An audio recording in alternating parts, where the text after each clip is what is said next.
Okay. Um, I just want to summarize what we've been saying and elaborate perhaps just a bit. There are any number of steps in between a stimulus and a response. It would be nice if things were that simple, that there's one stimulus and there's a response, and when the response is inadequate, we just fix the response.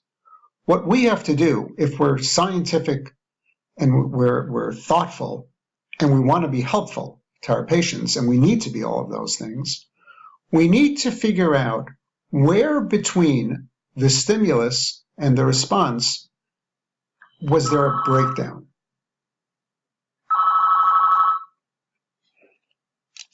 Where between the stimulus and the response was there a breakdown? Did it begin where the patient didn't pay attention at all? And he never even attended to the stimulus. Did he attend to the stimulus, perhaps, but the system, and if it's an auditory system, did not tune in?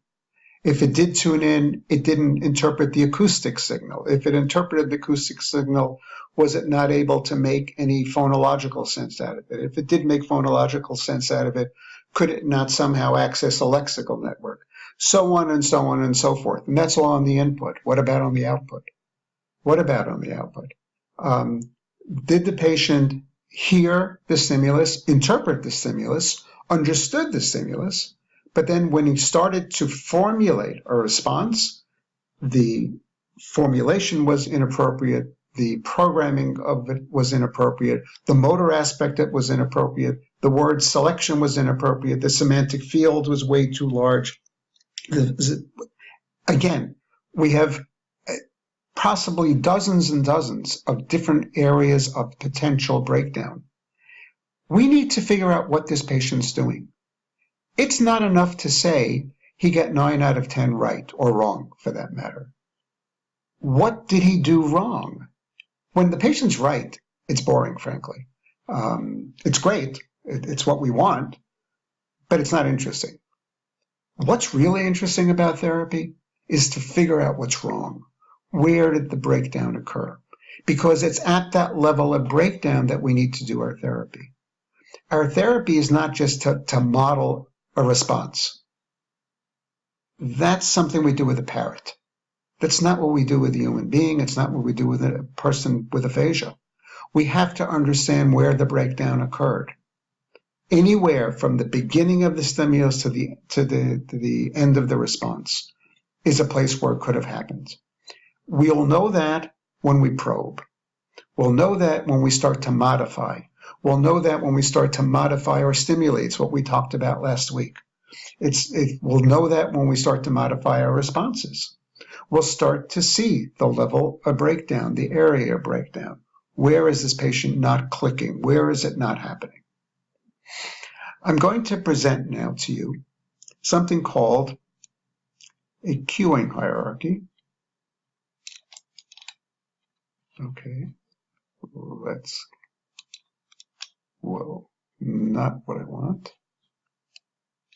Sorry for the interruption. We're going to look now at a cueing hierarchy.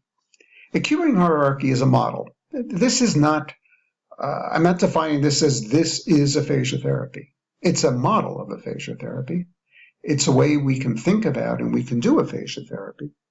And we're going to use this as an example of how aphasia therapy can be formulated, how we can try to make use of concepts that we've been talking about earlier today and last week as well. We're going to limit it at this point because we need to have an example to work with for a simple naming task. It's probably one of the more popular types of things we see in therapy, although one could argue whether or not it's the most useful thing to do.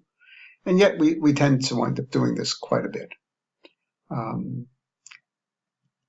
So that's the example that we're going to be using. Right. A cueing hierarchy is based on principles of deblocking.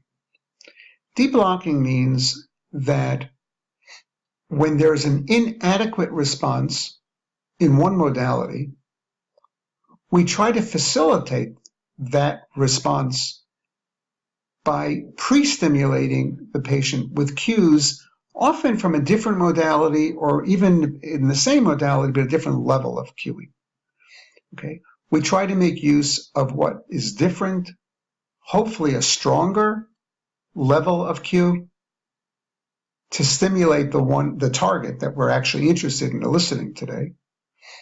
It may be a different modality. It may just be a different nature of response, a different level of response. I think this will become more clear as we see examples. So what we're going to do now is discuss, and remember the example that we're using is basically just a simple naming task. But there is nothing simple about a naming task. If you think about what is involved in again, quote unquote, simply naming an item, let's just hypothesize. Let's just hypothesize for a second. I've asked you to name an item, and that item is an apple. On a totally subconscious level, you might be, and again, I don't know for a fact what you do or what I do for that matter, but we could look at something that is referred to as semantic field theory and think about what do we have to do in order to name that apple and actually to come up with that word apple. Well, we have already talked about the fact that I needed, if I'm the one who's doing it, I needed to have heard the instruction, which means I needed to pay attention, I need to hear it, I need to somehow interpret it, I need to assign it a lexical item. And what am I trying to interpret? You said, tell me the name of this. Well, the name of it, not to describe it.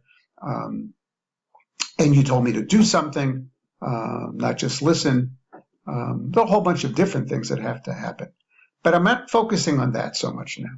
I'm now getting to what I want to address is, I understand that I have to say something. And I even understand I have to say a name of something. Okay. From that point, what do I have to do in order to come up with the word apple? Well, I first of all have to decide I'm coming up with a word that's a noun, not a verb. And again, I'm just hypothesizing this. I don't know that anyone actually does all these things or that we do it consistently, but I'm just coming up with a possibility. And so I have to come up with something that's a noun. I may have to decide simple things. It's like when you play with a kid and you play a guessing game. So is it animate or inanimate? Is it bigger than a bread box or smaller than a bread box? Is it alive or not alive? Is it something that you use for writing? Is it something for this? What is its function? What is its relative size? What is its relative color? All these kinds of classifications, and we get them narrower and narrower and narrower until maybe we finally got to the point where by making a series of binary decisions, we got to the point where it's something we eat, and beyond that, it's a fruit. Well, if your patient got there, that's pretty good. That's really pretty good. And then if the patient makes a mistake, what's he going to say? He's going to say something like, it's a tomato. It's a pear. Okay? It's what we call an in-class error. It's really very similar to what my target is, but it's wrong. I'm only 1 or 2 or 3 steps away. So instead of apple, I'm going to give you another fruit. If he said carrot, well, then maybe I'm 1 step further away because that's a vegetable. But we did know that it's smaller than an elephant. It's not alive. It is something you eat. All those other binary choices that he made correctly, but he didn't get down to the very, very last step. Okay. If, on the other hand, you say, tell me what this is, and you indicate the apple, either by showing him an apple, a picture of an apple, the word apple, whatever level you're working at, and he says, it's a car, well, then this patient's semantic field is very, very loose. He really hasn't made too many binary choices correctly. He's really very, very far away from having a correct response. And that means we've got a whole different kind of a patient here, and our work is very different. So analyzing an error is a very important task for us as a therapist. Okay, let's look at this chart, and it's going to go on for a number of slides here. These are 10 different word-finding strategies that one could use with a patient who has aphasia. And again, not all of these will work with any one patient. These are different things that are successful with some patients. Okay, nothing is a foolproof cue. So one thing we might do is to give the patient a delay. Give it a second or two. Sometimes, if you give the patient a little bit of extra time, perhaps he's doing some searching, perhaps he's doing some thinking, perhaps he's actually going through some binary choice choosing, that would help and facilitate. On the other hand, I need to tell you that with some patients, it doesn't work. In fact, it makes it worse. Because if you give them, I think Darley talked to us about that, sometimes if you give that patient an extra few seconds, what happens is they lose the task. They forget about it because they've got a short-term memory problem. And so you say, tell me the name of this, and you say, but don't tell me right away, because what you think you're doing is helping him by giving him time to process. What you have done for some patients is given them time to forget.